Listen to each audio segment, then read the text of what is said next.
বাংলাদেশকে নজরে রেখে নতুন দুটি সৈন্য ঘাঁটি স্থাপন করেছে ভারত এবং এর ফলে এই অঞ্চলে উত্তেজনার পারদ হঠাৎই আরও বেশি ওপরে উঠে গেছে। পশ্চিমবঙ্গের উত্তর দিনাজপুর, চোপড়া ও আসামের ধুবড়িতে সাম্প্রতিক সেনা ছাউনি গঠন, যা বাংলাদেশের চিকেন স্নেকের আশেপাশে অবস্থিত, সেটা বর্তমান দক্ষিণ এশিয়ার কূটনীতি ও নিরাপত্তার পরিবেশে একটা স্পষ্ট বার্তা দিচ্ছে। বাংলাদেশে এবং ভারতে দুই দেশেই এই নিয়ে নানান জল্পনার তৈরি হয়েছে। বিশেষ করে বাংলাদেশে সেই জল্পনা আরও ব্যাপক। শেখ হাসিনার আওয়ামী লীগকে নিষিদ্ধ করা, গৃহযুদ্ধের একটা জল্পনা ও ভারতীয় হস্তক্ষেপের আশঙ্কা, এইটাই আছে এই নতুন দুটো সেনা ছাউনি গঠনের পশ্চাতে। এটা আজ বাংলাদেশের মানুষের একটা ব্যাপক অংশের মানুষের মধ্যে এই আশঙ্কা দানা বাঁধছে। বর্তমানে এই অঞ্চলটিতে মানে ভারত বাংলাদেশের এই অঞ্চলে সংকট, সামরিক কৌশল এবং রাজনৈতিক অশান্তি সব কিছু মিলে মিশে একসাথে কৌশলগত ব্যাপক এক অনিশ্চয়তা সৃষ্টি করেছে। নতুন ভারতীয় সেনাঘাঁটি এবং কৌশলগত গুরুত্ব চোপড়া, প্রথমে উত্তর দিনাজপুর পশ্চিমবঙ্গের চোপড়ায় যেটা হচ্ছে সেইটা দেখা যাক। এই ঘাঁটি মাত্র 1 কিলোমিটার দূরে বাংলাদেশের তেঁতুলিয়া পঞ্চগড় জেলার কাছাকাছি। ভারতীয় বাহিনী এখানে ব্রহ্মাস্ত্র কর্পস এর মাধ্যমে অপারেশনের প্রস্তুতি নিচ্ছে। ঘাঁটি দ্রুত তৈরি করার জন্য সেনাবাহিনীর উচ্চ পর্যায়ের নেতৃত্ব তারা এই জায়গায় পরিদর্শন করেছেন, তদারকি শুরু হয়ে গেছে এবং ঘাঁটি তৈরির কাজ ইতিমধ্যেই অনেকটাই এগিয়ে গেছে। এরপরে দ্বিতীয় সৈন্য ঘাঁটিটি ধুবড়ি, অসমের বামুনি গাঁও বলে একটি জায়গাতে। এখানে লাচিত বরফুকন নামে নতুন মিলিটারি স্টেশনের ভিত্তিপ্রস্তর স্থাপন করা হয়েছে এবং শুধু ভিত্তিপ্রস্তর স্থাপন করার সঙ্গে সঙ্গে ব্যাপকভাবে সেখানে কাজ শুরু হয়েছে। এই অঞ্চলটি সরাসরি বাংলাদেশ সীমান্ত ও চিকেন স্নেকের নিরাপত্তা ব্যবস্থাকে আরও উন্নত করবে ভারতের তরফ থেকে। চিকেন স্নেক, যেটা শিলিগুড়ি করিডর যার আসল নাম, সেটা ভারতীয় সেনাবাহিনীর পূর্বাঞ্চলের জীবনী শক্তি। বিশেষত সিকিম সহ উত্তর পূর্ব ভারতের 8 রাজ্যকে এই ছোট্ট চিকেন স্নেক নামক জায়গাটি এটা ভারতের মূল ভূখণ্ডের সাথে যুক্ত রেখেছে।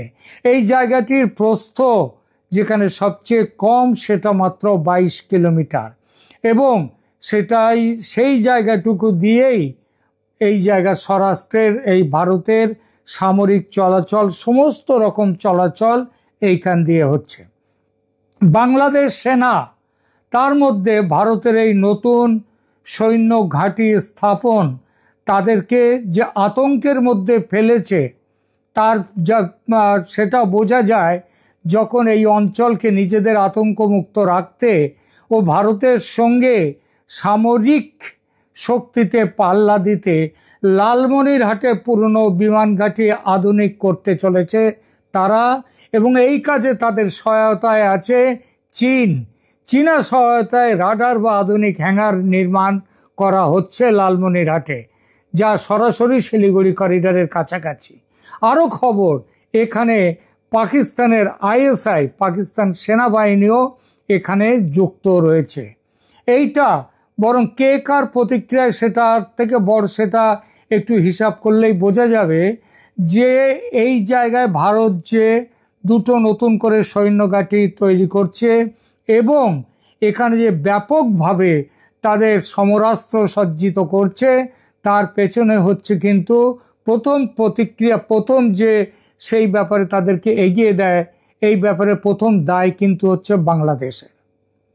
এই যে প্রক্রিয়ায় উভয় দেশের সীমান্তবর্তী অবকাঠামো, সেনা প্রস্তুতি এবং সেনার স্থাপনাগুলি যেগুলো বর্তমানে আছে সেগুলোকে আরও শক্তিশালী করার দিকে তারা নজর দিচ্ছে। কিন্তু প্রশ্ন উঠছে, ভারতের যে আর্থিক ও সামরিক ক্ষমতা, তাতে ভারতের সঙ্গে বাংলাদেশের এই পাল্লা দেওয়ার চেষ্টাকে কি পাগলামি ছাড়া আর কিছু বলা যায় কি? কিন্তু শুধু পাগলামি নয়, একটা নোংরা হিসাবও আছে এর পেছনে। সেটা হলো ভারত বিরোধিতার সুর চড়িয়ে নিজের যে সাপোর্ট বেস, তাদের যে সমর্থকদের খুশি রাখা।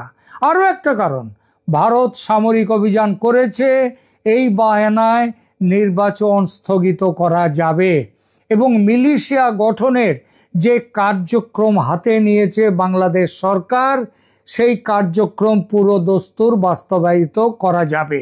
আপনাদের হয়তো মনে আছে, আমি গত পরশু একটা এখানে ভিডিও দিয়েছি, সেখানে বলেছি মিলিশিয়া গঠন কিভাবে করা হচ্ছে। 8,550 জন করে যুবকদেরকে গঠন করছে, নিয়ে ক্যাম্প করছে। এরকম 5টা ক্যাম্প হবে। এই ক্ষেপে মোট 45,000 জনকে তাদেরকে নানা রকম অস্ত্র শিক্ষা দেওয়া হবে, যার মধ্যে আগ্নেয়াস্ত্র শিক্ষার ব্যাপারটাও আছে। এবং সেটা করার উদ্দেশ্যই কেন এইগুলো করছে, সেটা হচ্ছে দেশের মধ্যে গৃহযুদ্ধের পরিস্থিতি তৈরি হলে তাতে গৃহযুদ্ধটাকে আরও বাড়িয়ে দেয়া। কিন্তু এর ফলে যে রাজনৈতিক সংকট তৈরি হবে দেশে, তা সামাল দেওয়ার ক্ষমতা কি এই ইউনূস সরকারের আছে? ভারতের সামরিক অভিযানের সম্ভাবনা ছেড়ে দিলাম, দেশ যে গৃহযুদ্ধের পরিস্থিতিতে পড়বে, সেখান থেকে উদ্ধার পাওয়া কি সহজ হবে?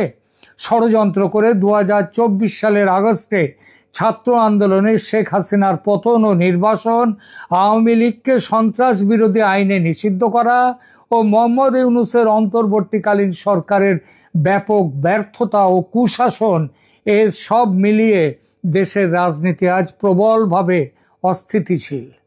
আওয়ামী লীগ ও তার সমর্থকদের বিরুদ্ধে গণ অভ্যুত্থানের অভিযোগে বিচার চলছে। দলকে সমস্ত কার্যক্রমে নিষেধাজ্ঞা দেওয়া হয়েছে। ভারতে স্পষ্টভাবে এই নিষেধাজ্ঞার বিরোধিতা করেছে এবং অবিলম্বে অবাধ ও নিরপেক্ষ নির্বাচনের আহ্বান জানিয়েছে। আওয়ামী লীগকে ভোটে অংশগ্রহণ করতে না দিলে গৃহযুদ্ধ, আভ্যন্তরীণ সংঘর্ষের সম্ভাবনা নিয়ে রাজনীতি বিশ্লেষক ও মিডিয়াতে বিভিন্ন পর্যবেক্ষণ উঠে এসেছে এবং সব পর্যবেক্ষণেরই একটি মূল জায়গায় তাদের মিল আছে, সেটা হচ্ছে গৃহযুদ্ধের পথে এগিয়ে চলেছে বাংলাদেশ। দিল্লি সরকার বারবার বলছে তারা বাংলাদেশের কোনো বিশেষ রাজনৈতিক দলের পক্ষে বা বিপক্ষে নন। একই সময়ে বাংলাদেশে দাঙ্গার গুজব বা সেনা হস্তক্ষেপের আলোচনা থাকলেও ভারত কখনো সরাসরি সামরিক অভিযান বা আওয়ামী লীগকে ক্ষমতায় ফেরানোর দাবি করেনি। তবে ঐতিহাসিকভাবে ভারত যে আওয়ামী লীগকে পছন্দ করে ও বিশ্বাস করে, সেটা তো নতুন করে বলার অপেক্ষা রাখে না। নির্বাসিত প্রধানমন্ত্রী শেখ হাসিনা সম্প্রতি যেভাবে রাজনীতিতে তৎপর হয়ে উঠেছেন এবং তার দল আওয়ামী লীগ যেভাবে ঢাকা সহ সারা দেশে মিছিল মিটিংয়ের বন্যা বইয়ে দিচ্ছে, তাতে নিশ্চিতভাবে বলা যায় আওয়ামী লীগকে নির্বাচনে অংশগ্রহণের অনুমতি না দিলে দেশে রাজনৈতিক সংঘর্ষ ব্যাপক হবে, যা গৃহযুদ্ধের থেকে কম তো নয়, বরং সত্যিকারের অর্থেই সেটা গৃহযুদ্ধ। ভারতকে তখন বাধ্য হয়ে নাক গলাতে হবেই বাংলাদেশে, কারণ 1971-এও দেখা গেছে বাংলাদেশে যা ঘটেছিল তার যে ব্যাপক একটা ফল, ব্যাপক অভিঘাত, সেটা এসেছিল ভারতে। 1 কোটির ওপরে প্রায় 1.5 কোটির মতো মানুষ সেবার রিফিউজি হয়ে ঘর ছাড়িয়ে ভারতে আশ্রয় নিতে বাধ্য হয়েছিল। সুতরাং সেদিনও যেমন নাক গলাতে হয়েছিল ভারতের, আজও তেমনই হতে হবে। সেই নাক গলানো যদি সামরিক অভিযান হয়ে আসে সেই 71-এর মতো, তবে অবাক হওয়ার কিছু নেই। তেমন পরিস্থিতিতে ভারতের সামরিক হস্তক্ষেপকে যুক্তিযুক্ত বলে মনে করবে আন্তর্জাতিক মহল। সাম্প্রতিক কূটনৈতিক বিবৃতিতে একাধিকবার বলা হয়েছে ভারত স্বচ্ছ, সর্বজনীন, অবাধ নির্বাচন চায় এবং একেবারে রাজনৈতিক হস্তক্ষেপে ভারতের কোনো আগ্রহ নেই। সীমান্তবর্তী সামরিক প্রস্তুতি মূলত অপারেশনাল রেডিনেস ও উত্তর পূর্ব ভারতের নিরাপত্তার স্বার্থে, বিশেষত যখন সীমান্তের ওপারে চীন ও পাকিস্তানকেও বাংলাদেশের সাথে নতুন সম্পর্ক হয়েছে, তারা ভারতে সন্দেহের চোখে দেখছে তাদের এই একত্র হওয়াটা। দুই দেশের প্রচার ও পাল্টা প্রচার। চিকেন স্নেক ও যুদ্ধের ভাষ্য বাংলাদেশ বলছে, সেখানে বহু জল্পনা ছড়াচ্ছে। ভারত নতুন ঘাঁটি বানাচ্ছে বাংলাদেশের অভ্যন্তরীণ রাজনীতিতে চাপ বাড়াতে, ভারতীয় সেনা সেখানে নিয়ন্ত্রণ নিতে পারে, বিদেশি হস্তক্ষেপ হবে ইত্যাদি ইত্যাদি। এইসব জল্পনায় বাংলাদেশ ভরপুর। এসব দাবির সমর্থনে ভারতের ব্যাপক যুদ্ধ প্রস্তুতির উদাহরণ দিচ্ছে অনেকে। সেসব উদাহরণ যে অযৌক্তিক এমন কথা কেউ বলছে না। ইউনূস সরকারের বহু কথা ও কাজ সত্যিই যুদ্ধের মুখোমুখি দাঁড় করিয়ে দিয়েছে দুই দেশকে, এটা অস্বীকার করার কোনো জায়গা নেই।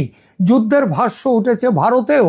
তীব্র কূটনৈতিক কড়া ভাষায় উত্তর ও পূর্ব ভারতীয় রাজ্যের প্রধান ও কেন্দ্রীয় সরকার, হিমন্ত বিশ্ব শর্মার নাম আপনারা জানেন, তিনি কি বলেছেন? তিনি বলেছেন যে ভারতের একটি চিকেন স্নেক নিয়ে বাংলাদেশ এত কথা বলছে, বাংলাদেশেরও 2টি চিকেন নেক আছে এবং ভারত চাইলে পাল্টা ব্যবস্থা নিতে পারে। এমনকি বাণিজ্যিক নিষেধাজ্ঞার মতো পদক্ষেপ নেওয়া হয়েছে, আরও হবে ভবিষ্যতে। ভারতের সামরিক প্রস্তুতি তাই ডেটারেন্স তথা হুঁশিয়ারি হিসাবে এখন দেখানো হচ্ছে বটে, এবং একই সঙ্গে পাকিস্তান ও চীনের মদতে উত্তেজিত ইউনূস সরকারকে একটা শিক্ষা দেওয়ার চিন্তাও কিন্তু ভারতের ভাবনায় আছে। ভারতীয় সামরিক অভিযান বা বাংলাদেশে গৃহযুদ্ধ যে বাস্তবসম্মত, সেটা কিন্তু বোঝাই যায় ভারতের চূড়ান্ত সামরিক প্রস্তুতি দেখলে। সীমান্তে সেনাবাহিনী মোতায়েন, কৌশলগত ঘাঁটি তৈরি, নজরদারি ও সামরিক সুরক্ষা বাড়ানো, সমস্ত কিছু উত্তেজনাপূর্ণ এবং তা সামরিক অভিযান বা হস্তক্ষেপের ইঙ্গিত অবশ্যই দেয়। আর এই পরিস্থিতিতে গৃহযুদ্ধের আশঙ্কা একেবারেই অমূলক নয়।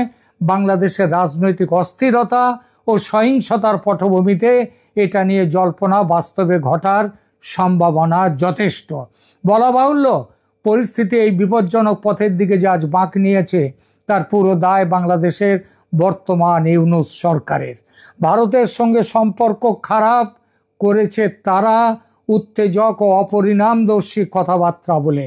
এখনো সময় আছে দেশের সত্যিকার ফ্রি, ফেয়ার এবং ইনক্লুসিভ নির্বাচনের ব্যবস্থা করে এই সংকট থেকে বেরিয়ে আসা।